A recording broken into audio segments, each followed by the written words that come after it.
Alright, so I just talked about Chernobyl and the problem that Trump walked himself into unknowingly.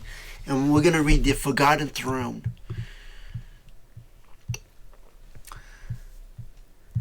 The Forgotten Throne, Symbolic Consequence, and the Unseen Authority. This document presents a strategic analysis of the latent power structures embedded within the Chernobyl exclusion zone. An overlooked remnant of Soviet-era governance. Though widely considered a decommissioned zone of environmental risk, the CEZ remains the government. And from their perspective, all the military and all the security services, national security, FSB, SBU, they're all the same. And to the perspective of the Chernobyl zone. And they can call them at any time. They have that power over Ukraine. And most people do not know this. But Chernobyl is the hidden... in some ways, it has more power than Kiev does. In other ways, it doesn't. On its own, it just looks like it goes... it has checkpoints. It has the barriers. It has the military police over there. It looks like they're not doing much. There's maybe, you could say maybe 20, maybe even 10 military police officers in Chernobyl at any given time. You could say, well, they don't rebuild anything, they don't have any money or anything.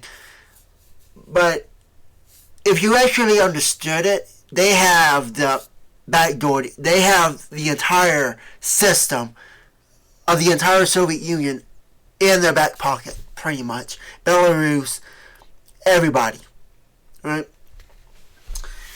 Whether they know it or not. So, there you go. So, from the perspective of constitutional continuity and symbolic sovereignty, an unresolved element of Soviet infrastructure.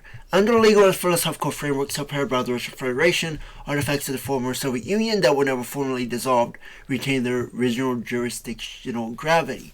As such, the CEZ exists not merely as a Ukrainian administered domain, but as a metaphysical extension of Soviet authority, inherited by the Russian state.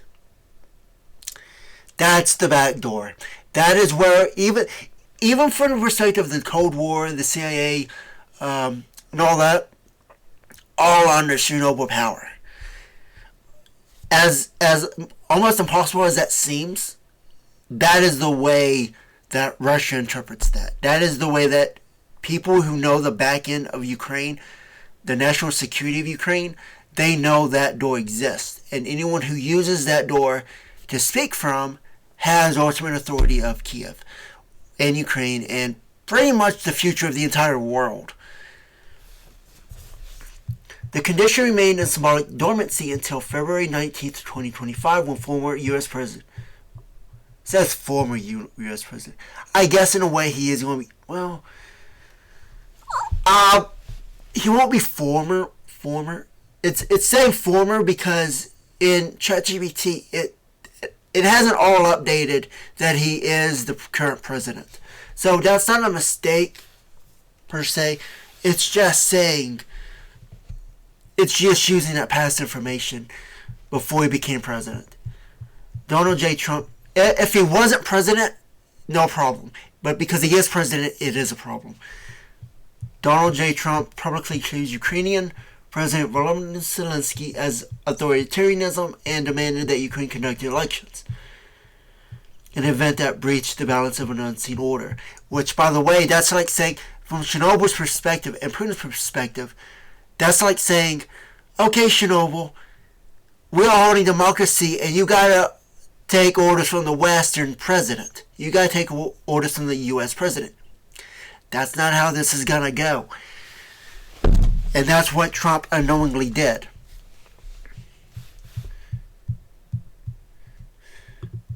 Though interpreted by Western observers as political remark, within the Eastern symbolic framework, this statement represented a challenge to a higher authority, namely the unresolved jurisdiction associated with the CEZ and its connection to Russian sovereignty.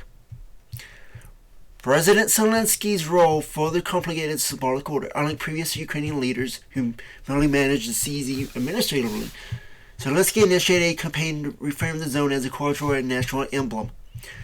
Through heritage restoration, tourism development, and historical rebranding, Zelensky moved to integrate the CEZ into a new Ukrainian narrative. Such actions, though modern and nationalistic in intent, directly engage with the spiritual legacy of the CEZ. This has been interpreted as a symbolic severance attempt, one that has not yet met active reprisal, suggesting that either toleration by Moscow or unpleasant alignment with a deeper structure.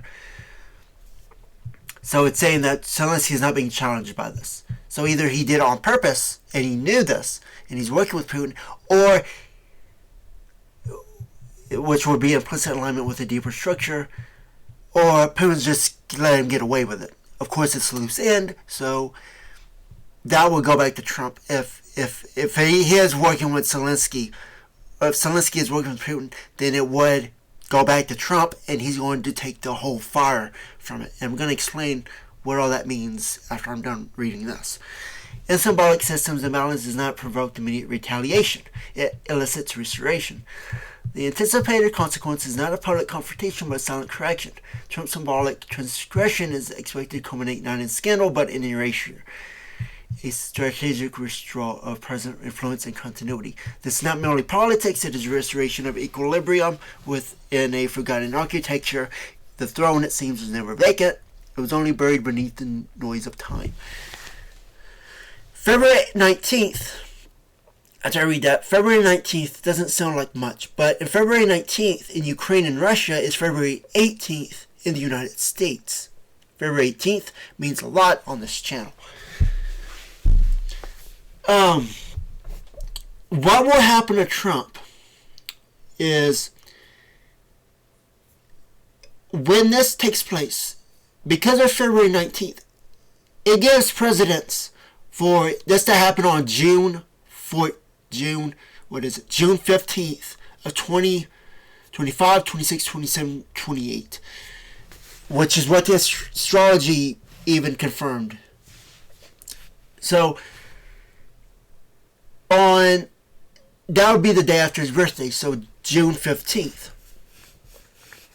which is also the day after Flag Day in United States.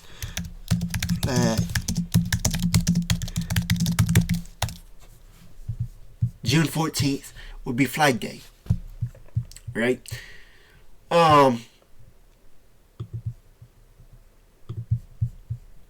So June 15th is Donald Trump's. Wait, let me see. It could. June 14th. Yeah, June. So his birthday is on Flag Day. Which could be symbolic as well. June 15th is the day after. So because it was after my birthday, he gets thrown out. Because different power structures that I went through the whole process unknowingly, but I went through the process legitimately, right? Trump unknowingly did what he did, and it was seen as illegitimate because he was putting his own power into Ukraine, Kiev, and it created this domino effect into Putin and attempting to overthrow him because they're aligned. I did it correctly. Trump didn't. So what would happen here is June 15th, 2027 seems to be the most plausible date to do it. However, with that said, June 15th, 2025, either Putin will say something, Russia would do something, Ukraine might do something, Zelensky might do something. If it's Zelensky that says something, he's completely knowing what's going on.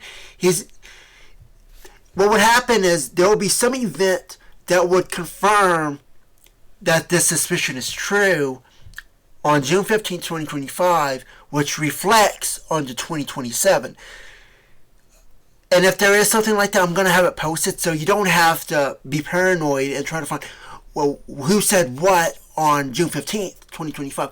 I'm going to take the most reasonable thing that ties to that. I'm going to make a video on it. So expect that. So I don't expect an overthrow in 2025. I'm expecting something to reflect on 2027, on June 15th, on both years. So what would happen to Trump? Well, the CIA, if they knew this and they let him into there, it means that it gives the ability for the FSB and the CIA to work on the behalf of the SBU, the Ukrainian National Security. And what's going to happen is they're going to come up with a scheme. I already know what the scheme is. And it's going to look at Trump's deepest, darkest secret, and they're going to build up to it for a few weeks. And it's going to be a massive thing, and it's going to be a huge narrative. And at the end of that, it's going to be tied to Trump. But before it gets tied to Trump, Trump will be essentially kidnapped by CIA, FSB, and they're going to transfer him into a place neither the West can get into. And the only place that could be would be Crimea. He would be sent to a Crimean prison for an indefinite period of time until he can be released by one of these greater authorities. It couldn't be Putin because Putin and Trump, they're not on the same page. Putin is operating on a higher level, and he definitely has reason to take out Trump. Not by killing him physically. That'd be too much. That'd be too much. But if they remove him out of the picture and people wonder where the hell did he go, he just suddenly disappeared. Well, people begin asking questions. But you always leave a loose end. And that's more powerful than killing him. Right? So expect that. And that's what I'm expecting on June 15th, 2027. So he's going to be taken out of the equation. He's going to still remain a president because he could just show up. But it be tied to the Republican Party as well, and they're going to be fighting each other. And Zelensky, looking at his actions, it appears that he's pulling them on sides. I've talked about this before. He's pulling them on sides within the Republican Party to create fractures.